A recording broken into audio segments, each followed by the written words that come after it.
Hello, hello! Good afternoon everyone! Nagbabalik na naman ang inyong cute na Cosinella!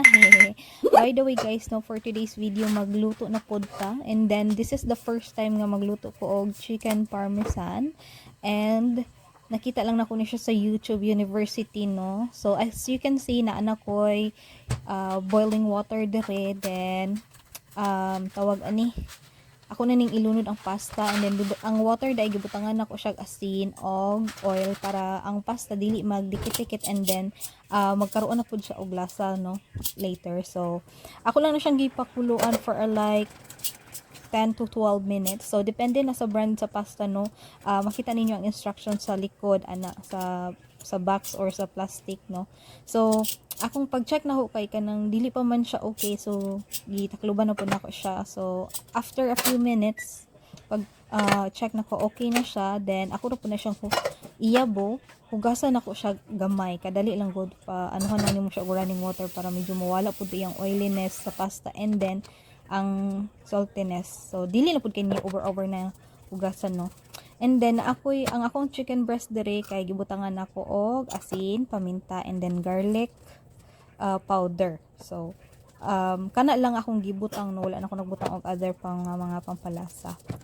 Kay para naalang joy lasa ang chicken. So bali isa lang ka itlog ang akong gibatil.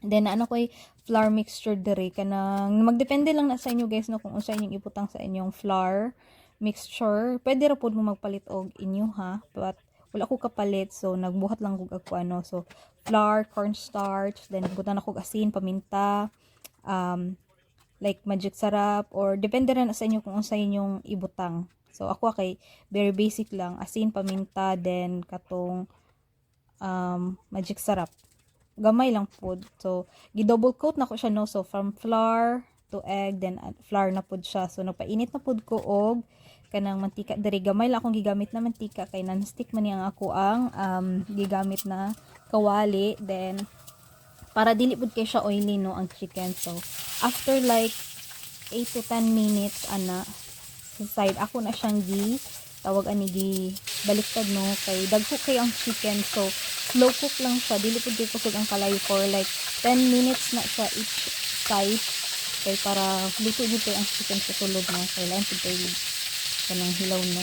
Then sa other pan naggisa na ko og ahos ug bombay, then gilunod na ako ning ako ang spaghetti sauce. Actually guys, wala ko nagamit og kanang mga other kanang tamis sa akong spaghetti, kay lahi lang spaghetti diri, dili tamis, no, unlike sa todo sa Philippines na tamis jud ang ato ang spaghetti diri kay kanang aslum, basta kan work Italian style siya ba ana. So ako ra na siyang gipakuluan, no, for like slow cook ra gyapon pud ni para dili pud mapagod or mahubas ang inyong spaghetti na mga like 5 to 8 minutes ana. Pahinayan lang nako ang kalayo, and then after ana nagwa na ko pan, kay gibutang na nako ang spaghetti sauce ana, and then ang atong chicken on sa ibabaw ato lang i-arrange og tarong. So upat lang ka chicken akong giluto, no, kay kami naman duha sa akong partner magkaon. Then butangan na po nako siya og kaning tawag ani spaghetti sauce.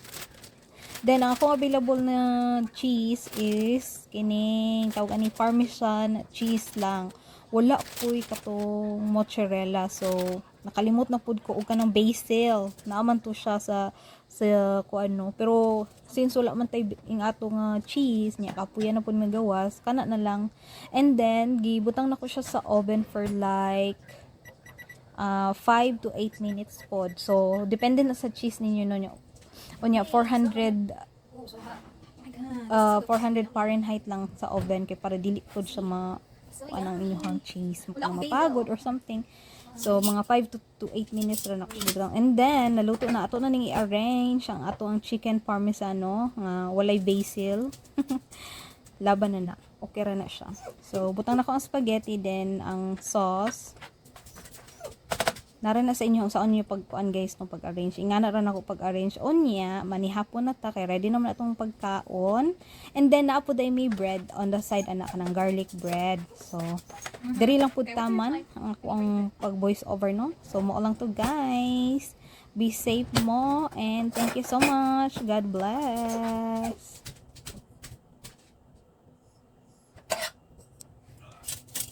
Let's eat. How many bread do you want? Or just put up too many? I don't want bread. You don't want bread? Why don't you not want bread? Because it's a lot of bread. If you feel that it's like small sauce, just get more sauce. It's chicken parmesan. Yeah, but my ingredients is lacking. It's complete. Never mind. Okay. It's incomplete. Oh my goodness. Because I don't have the basil. Yeah. Go get your food now. You want to eat? So you're taking on pictures? Not yet, but it's fine. Like, I hope the chickens fail. I don't mean, what do you call that? The chicken's cooked.